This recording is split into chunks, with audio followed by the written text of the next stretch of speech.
Hello everyone and welcome back to another video. Thank you all for joining me here and I hope you're having a fantastic day and a fantastic finish to your 2015 or even better, a great start to your 2016. Now, a very odd way to start a video, but this is what we've got in store for you today. It is where we ask ourselves a simple question that folds back to the Rugby World Cup. Something along the lines of, what the ruck happened in 2015. That's right, we had to have a look back on all the rugby going-ons throughout 2015. We've had a lot of fantastic action. Of course, a World Cup, plenty of internationals. The club scene has been thriving as well. And we also had another World Cup earlier in the year as well. Not so rugby related, but worth a look at as well. So in our little look back at 2015, we'll kick things off at the start of the year. We're over in the Northern Hemisphere. There was quite a lot of rugby already happening from the end of 2014. All of the club competitions were already fully in swing. We stop off at France for our first stop of this video, where we look at the top 14.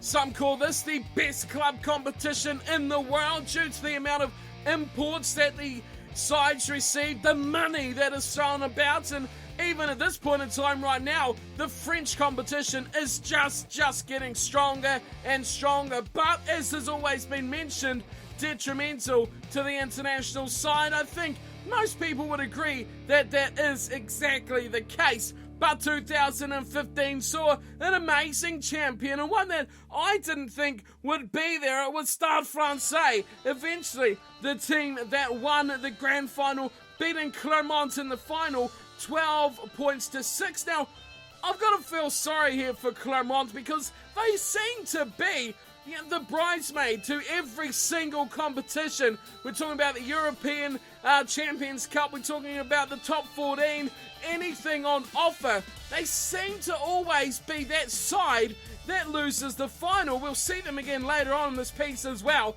but second place in the top 14. This is a long competition as well, guys. This starts off in August and goes to June the next year. It only really gives the sides about a month where they're not actually playing in the top 14. Not to mention, as I said before, the European competition and any internationals the sides or the players from these sides are involved in as well. It's a lot of rugby. Often around here in New Zealand, people talk about player burnout, playing Super Rugby and internationals and then going back to Super Rugby and, playing Rugby Championship and all that sort of thing. But I think they've got nothing. Absolutely nothing on what the top 14 players do over there in France. The runners-up in the competition, as in the losing semi-finalists, were Toulon and Toulouse. Stade Francais taking out the giants of Toulon and Clermont taking out Toulouse in a close one. The Clermont match only 18-14 to Clermont taking that out. Stade Francais a bit more convincing though, 33-16 in that semi-final. But Stade Francais, defending champions, the season is already back underway, and Stade Francais is not going too well considering their position last year. But you cannot take anything away from them. They are the defending champs from the top 14, and that was how the top 14 got underway with our first look at the competitions from the club scene in the start of the year. That wrapped up about June. But at the same time, there's plenty more club rugby going on. The Aviva Premiership, for example, kicked off in September 2014 and closed things up in May. Now, this was an amazing competition. The eventual winner, I don't think there's too much surprise. A very, very strong side in the Saracens. But the team that they had to beat, Bath. Now, Bath have grown very, very much in the last few years. I think Bath have developed a very strong side over the last 2 to 3 years, and the addition of players who are no longer with them as well, the likes of Sam Burgess, who played him right. Was he better in the back row? Was he better in the back line? Now that's something we'll probably cover later on as we look towards the English international side. But for now, Bath did well to get to the final though. Ultimately they did go down to the Saracens 28-16. The other sides in the semi-finals were the Northampton Saints, who went down to Saracens 29-24. Very, very close one. Could have been the Saints in the final instead of the eventual winners. The other one was Bath, who absolutely demolished the Leicester Tigers 47 points to 10. So, you know, they were convincing winners. I'm pretty sure they're right up there at the end of the regular season as well. We're at Bath, which brings me on to my next point that I was going to make, is about the man we spoke of just before, Sam Burgess. And we talked about at Bath, he was a flanker. England, he was actually in the back line, playing in the centres of all places. But we'll cover a bit look at Sam Burgess playing for England as we go towards the Rugby World Cup, which is still a while away yet. They left him with Bath for quite a long time to really try and get his trade right. Did that pay off? I think if you've been tuning into the rugby, you'll know exactly where he's ended up and exactly how that ended for Mr. Burgess. So already we have two champions from the Northern Hemisphere, Stade Francais and the Saracens, picking up their respective competitions, but there's still another one. The Pro 12 runs in a very similar schedule to the Aviva Premiership, September to May, over those same months. But it was another fantastic competition. Much like we just talked of before about a team like Bath, how much they improved over the last couple of years, we can say the same about the Pro 12 winners for 2015. This one went to the Glasgow Warriors. Now, I remember when I started making these videos and started familiarising myself with these Northern Hemisphere sides that, to be fair and completely honest, I didn't have a huge amount of knowledge about, and even still now, just barely scraping the surface. But the Glasgow Warriors weren't the greatest team around, and they have really built a great side over the last couple of years. I've watched them grow, and eventually they come all the way to become champions in 2015. They defeated Munster 31-13 in the grand final to take the crown. Now that's a huge achievement, I think, for me. They have since lost quite a few players for the season taking place now, but that is a great achievement to go all the way and take the title out. Now you've got to look at who they defeated in the semi-final to really put this in context. 16-14 over Ulster. Now the Irishmen really gave them a tough run for their money, and they had the Irishmen in the final as well with the Munster, but just sneaking past Ulster could have been, just like we've seen in the Aviva Premiership semi-finals, a really different story had one thing gone differently. Munster didn't have it any easier on the other side of the draw as well. 21-18, they took out the Ospreys. Another close game. It was a fantastic season of Pro 12 rugby. We've seen a team rise up eventually to make it all the way to the top, and there's always those teams sitting there like some Munster and Ulster. Always very good club sides. Ospreys, I think, very well to get to the position in the semi-finals. A great season for them. But while those club teams were banging it out against each other and having a go on the field, the international duty started to take place in February, where we saw our first real look in a World Cup year of the Northern Hemisphere international sides. That's right, it is the Six Nations. Running from February to March, over those 2 months, we saw some clinching rugby, some absolute classic matches. But I think the most memorable part about the 2015 Six Nations was how it ended up, with 3 teams ending up with 4 wins and 1 loss in their final position. Now, just put into context, that first place was decided on points differential between 3 teams. Now remember, it's only a 16 competition. Obviously the Six Nations, but 3 of them on equal points. Ireland eventually did enough to win the Six Nations crown, but wow, what a competition it was. England and Wales certainly put in their 5 cents worth heading into that last round as well, all with a chance of taking that title. The matches and the build-up throughout that tournament: England beating Wales, Wales beating Ireland, Ireland beating England, and it goes round in a circle. Neither side really gained the dominance over both of their nearest rivals. A fantastic Six Nations that just put that extra bit of pressure on the likes of England heading into the Rugby World Cup. The hosts, is this a bad sign for them, seeing as they could not crown the Six Nations, and Ireland and Wales showing that they're not going to be pushovers, especially when you look forward to that pool of death that was Pool A at the Rugby World Cup.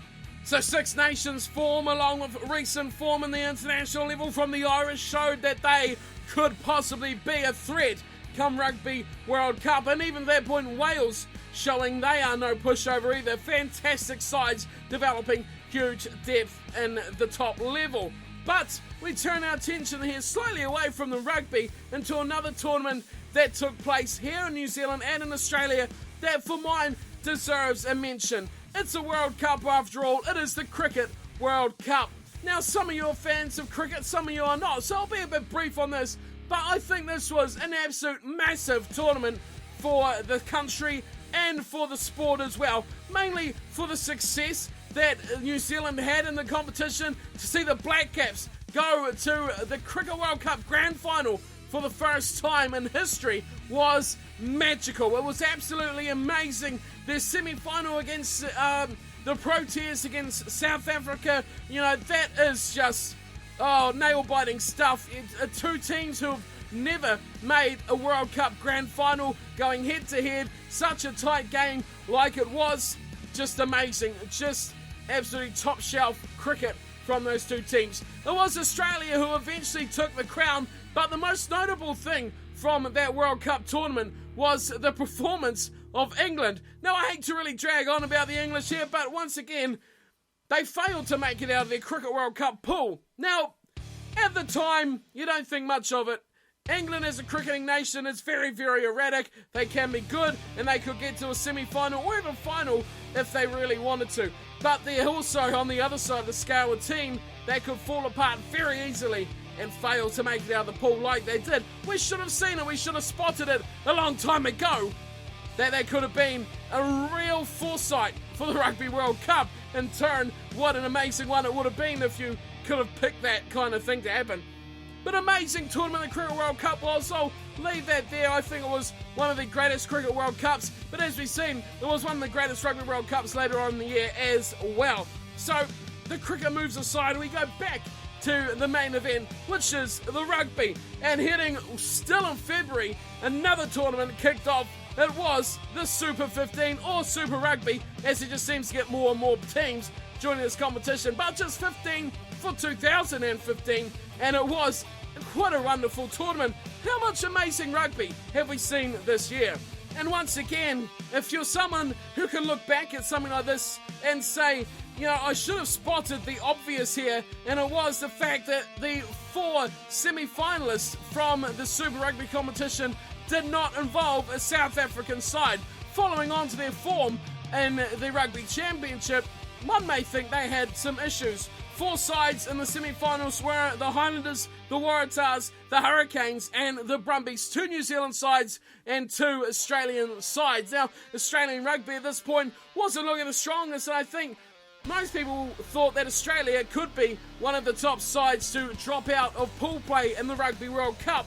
But as it turned out, their form didn't get any better throughout Super Rugby either. They got to the semi-finals, but the Highlanders easily took out the Waratahs 35-17, and the Hurricanes destroyed the Brumbies 29-9. That set up an all-New Zealand grand final for Super Rugby, which the Highlanders, defying all odds, won 21-14 over the Hurricanes. I think a great final. We saw some fantastic play. I mean, the try from Elliot Dixon was just spectacular. One of the best I've seen coming out of the Southlander, that's for sure. It was a great final, fantastic tournament, and see the Highlanders win their first ever Super Rugby crown. It was a simply superb moment. But you got to remember, the Hurricanes had never won either. So I think for that final, either side would have been justly proud of their achievements going into that final. The only South African team to make a real impact on the competition was the Stormers, who made it into the quarterfinals, but it really spelled a massive start to a bad year for the South African national team as well.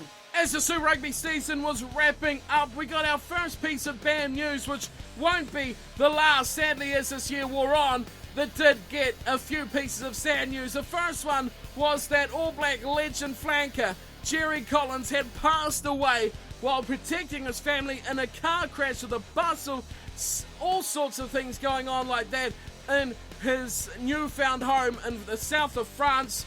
I mean, that was a tragic piece of news to lose someone like Jerry Collins, so young, still playing rugby as well over there in France, and just to go in such a way like that, and his poor young daughter in an absolute critical condition following that crash. It was a bit of a somber state to come back to that sort of thing after the highs of the rugby we had had so far in 2015. And it wasn't far after that when the All Blacks made their way over to Samoa for the first ever All Blacks match in Samoa. Apia was the place, and it was the All Blacks up against Samoa, and a massive affair as well. It was one of those games that had been built up for so long, but after the passing of Jerry Collins, it made everything just that little bit more real. I think it was a fantastic occasion. It was a decent little match. A Wednesday, I think it was played on as well, which is a strange time for a match, but it was quite nice watching a game of rugby in some cracking conditions like that in the middle of a work day. It was great to watch, and a fantastic spectacle for rugby fans around the globe. Final score on that one was 25-16. Samoa played exceptionally well, and it was all in the memory of Jerry Collins, who had not long passed away as well. A great match, a great initiative, and hopefully we'll see more of that in the future from big international sides going to the smaller unions and really trying to grow the game in places that they could find it. It is all about money for most of these big teams, but there's always the space and time to go to the little unions as well. And while all the fun and games was being had in the Southern Hemisphere, the Northerners were about to chip in with possibly their biggest tournament, encasing all of Europe rugby into one competition. The European Champions Cup made way through October to May. Very spread out competition, makes its way through a couple of matches, then has a few weeks off, and then makes its way back again before finally stretching all the way out to May. It was another great competition. I mean, there's fantastic sides when you bring in France and you bring in all the Pro 12 sides and the Viva Premiership sides as well. It makes for some great rugby. I think to make it into the quarterfinals of this competition is a pretty big achievement, and for the losing quarterfinalists, Bath, Northampton Saints, Racing Metro and the London Wasps as well, making their way into the top 8. That's a pretty big achievement, but it was the upper echelon teams, the real ones that are going to make a name into the top 4. Toulon up against Leinster, and Clermont again, the bridesmaids, up against the Saracens, of course, eventual winners of their Viva Premiership. So this was big here, and it was not the results really that the English fans were hoping for, with Leinster and the Saracens both going down, the British sides making way, and it was going to be an all-French final in the European Champions Cup. So it was Toulon versus Clermont, and like I said earlier, Clermont come back, and they have become, again, second place, going down to Toulon, 24 points to 18. But again, a great competition that really has to grow the game in those places. If they can only keep their talent a bit more localised, especially in France, how will that affect them when they go into competitions like this? Do they have the depth to really compete without their imports? I don't think we'll ever find out, but the European Champions Cup, still a great competition that shows the real mettle of these clubs. So the club rugby went aside in the Southern Hemisphere, and we went back to the internationals. Our first real look at the real heavyweights for the Rugby World Cup in the future. The All Blacks, the Wallabies, the Springboks and the Pumas. Argentina, South Africa, Australia and New Zealand. The Rugby Championship was scheduled to get underway following Super Rugby. This essentially was the start of the road to the Rugby World Cup. This is where it really all began. This is where that final squad settings took place, and we had to really decide who was going to make that cut. Australia, surprisingly for some maybe, were the eventual winners, beating the All Blacks 27-19 in the match that really mattered. But there was more to read from that than just the final position. Australia, they did take the title, but really winning the Rugby Championship has never really been a good omen for a team going to a Rugby World Cup. The more to come out of the tournament was things like Argentina beating South Africa 37-25. I think one of the most complete performances I've seen from Argentina, especially, but almost any side in the Rugby Championship at all. To double on with that, South Africa, after their poor performance in the Super Rugby competition, they ended up winless in the Rugby Championship, which is a pretty big deal when you're going against teams that are considered to be your biggest rivals in the biggest tournament of them all in a few months' time. The other interesting thing was the way that Australia beat South Africa in Australia as well. The last minute try, was it a try, wasn't a try? Cast your memory back, there was a few of these moments that really defined the season. That was one of them. The Wallabies got that little gift that really kickstarted this season and made them look like they could be a threat come Rugby World Cup time. But it's not all about the big teams around the rugby globe. The little sides always have their say as well, and I think one of the greatest little competitions going around World Rugby at the moment is the Pacific Nations Cup, made up from Fiji, Samoa, Tonga, USA, Japan and Canada. It is a brilliant little tournament, and the final was played out between the Fijians and the Samoans, 39-29, the final score going to Fiji, but those sides in the pool play actually drew as well, Fiji and Samoa. But the exposure for the likes of Japan, USA and Canada is massive to play against Fiji, Samoa and Tonga. Really joins those two little group of countries together very well. And I think it's a very good competition that has a good high standard of rugby as well, to see those teams exposed in there to the big time, getting the publicity it deserves as well. It was a great little competition running between July and August, and I think it needs to get there and get bigger as well as time goes on. The Pacific Nations Cup, check it out this year if you haven't in the past. It is a great little watch to see these sides going hammer and tong, especially after what you saw in the Rugby World Cup from the likes of the Canadians and the Japanese as well. Also, before we leave club rugby behind for the last time, it's also good to remember that the NRC season number 2 again took place in 2015, just the second time the competition was held, and it really has to stay around for the sake of Australian rugby. It is the future, it is the heart, and needs to stay there if the Wallabies are really going to stay sticking around as one of the top sides in the world. It was a good tournament. The standard of rugby improving, it was indifferent. The teams are slightly a bit imbalanced, and the Super Rugby contractor players that are and that do stand out as professionals, as the complete players as well. In the end, it was Brisbane City who got the win, 21-10 over the Canberra Vikings in the grand final. The Sydney Stars and Melbourne Rising were the other two sides to play out in the semi-finals as well. A good little tournament, but I think Australia need to do everything they can to keep that one going for season 3, 4, 5, 10, 20, 50 years in the future.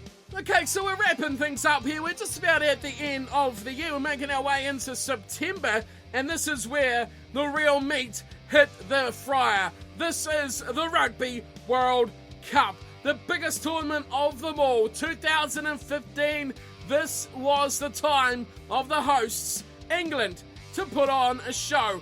New Zealand, defending champions. No team has ever gone back-to-back. New Zealand have never won a World Cup outside of New Zealand. Was this going to be the time? Was this going to be the biggest World Cup of them all? So many talking points from this tournament. If you did not check out my What the Ruck happened from throughout the World Cup, every single day of competition was covered. Every single match was covered in that series. So if you haven't seen it, you want to check out what I thought on specific matches, go and check that series out right now. What the Ruck happened, Rugby World Cup edition. That is where you can find it. But for now, we're having just a look back at the highlights of the Rugby World Cup. And we start things off at the beginning where it all started, Pool A, where we had the big meeting of the three teams where only two would progress. Australia, England, Wales. One would not make it. Most people thinking it would be Wales. A lot of injuries heading into the World Cup campaign. They looked certain to be the one who would make way, but Determination is not something you can manage on paper. It is not something you can see until the playing is out there on the field. Wales defeated England when they met in the second match of the Rugby World Cup. Lots of talking points from that game. Dan Biggar. How much of an icon of Welsh rugby is Dan Biggar now? The little shimmy, the step, the shake, the scratch, the fluff. The kicking style of Dan Biggar. Now iconic. He led his team like a statue. So calm, so cool, no pressure. He was a rock. The rock that led Wales out of Pool A. Although they were unlucky not to take top spot, I think that match against Australia was simply unbelievable defence by the Wallabies. 2 players in the sin bin, another big talking point, Wales versus Australia, yet the Welsh could not score a try. Had they have done so, they would have topped Pool A, and wow, things could have been so different for the remainder of the Rugby World Cup. But it was Australia that topped Pool A. Wales took second, England failed to qualify. The first team to win a World Cup to not make it out of the group stage. The first team to host a World Cup to not make it out of the group stage. English rugby was in absolute turmoil. And it's again, we look back at the selection of Sam Burgess. Was that the right decision? He was selected in the build-up and played against France. His first ever match against France on the 15th of August. He was playing at centre. After all his practice at Bath, playing in the back row, he did accumulate 5 caps for England before his time was up, and he made his way back to the NRL. But was that the undoing? Was that one of the parts of the English undoing? I'm interested to what everyone's thoughts are about England's undoing throughout their World Cup. Was it management? Was it players? Was it a combination of them both? Was it anything you think? I'm interested on your thoughts on the English side. Well, we move away from England and the pool of death and Pool A. We move on to bigger things now, and it was Japan, the biggest talking point of them all, the biggest upset in Rugby World Cup history, taking out South Africa. Now, it was a close match. Time was up when Japan scored the game-winning try. Now, that was one of the most amazing moments, unless you're a South African rugby fan, but still you have to. And I think most South Africans have as well accepted this. It's just one of those things. Japan, the passion was just too much, and it just goes to show how much of an improvement the Japanese side has made over the last few years. And now that they're in Super Rugby, I expect that to continue as well. Japan, possibly, easily, the most improved side and the biggest upset of the tournament, and possibly the thing we will remember the most out of 2015 Rugby World Cup. Another talking point, of course, when we go into the playoff matches, quarter-final between Australia and Scotland. Now, it was the referee, Jubir, who made the biggest impact on this match. Scotland scoring a try with a few minutes to go, and a penalty was called. Now, if you follow the Rugby World Cup, you know exactly what goes on with this here. But was he wrong? Was he right? I'm not really too sure either way. But the referee called a penalty to Australia, which Brendan Foley, as cool as ice, slotted to give Australia the victory when they went on to the semi-final to face Argentina. Now, what a turning point. Imagine if Scotland had beaten Australia. Now go back even further, what if Wales beaten Australia? What a World Cup it could have been, so different, with just a tiny little thing differently happening. That was a big point. Jubir, running off the field after he blew the final whistle, told a million stories about what exactly happened there. Of course, finally, the All Blacks have to be a talking point about them here. Back to back for the first time ever. The only team to win 3 Rugby World Cups. And of course, the first time they've ever won outside of their home territory. What a game. What a tournament. What a sensational competition they had. It wasn't just the way they played. It was the way they held themselves on the field, the way they played on the field, their gratitude, their sportsmanship, their teamwork, just the way they did everything, held themselves so perfectly. It was like always part of the big plan. The way that it all happened for the All Blacks, it was always seemed like they had it in the bag. It was all part of a script, and it just perfectly flew straight through how they wanted it to happen. You couldn't have scripted it any better if they tried, and what a team. You have to call it the greatest rugby union team of all time, the greatest New Zealand side of all time. So much amazing from the All Blacks, but that was the highlight, seeing the All Blacks lift it for the second consecutive time, the third time in history. What a team, what a nation of rugby it was from the All Blacks. A fantastic World Cup, but what I think I enjoyed the most about the Rugby World Cup was the rising of the minnows, the likes of Georgia, Canada, Romania, Namibia, Scotland, all the little nations, Japan for that matter as well. You know, the Italians weren't the best, but I think they showed themselves pretty well as well. All those small nations played well. There was no 100-point thrashings. The most anyone ever did, you know, was 30, 40 points on one of the minnow sides. It was great for the game, great for the confidence, great for building the depth as well. Everything about that World Cup and the big teams who pool stage made it exciting was brilliant. It was just easily the best tournament gone so far for Rugby World Cup.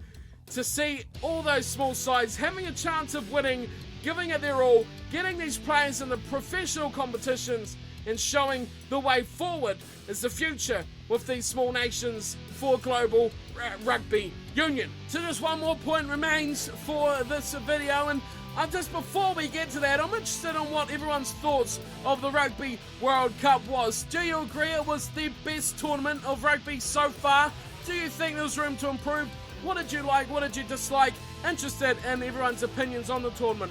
But we'll wrap this up here with my final thoughts and my final big event from rugby in 2015. It happened on the 18th of November 2015. Possibly the saddest and most emotional thing to happen in international and global rugby was the death of the legend that was Jonah Lomu.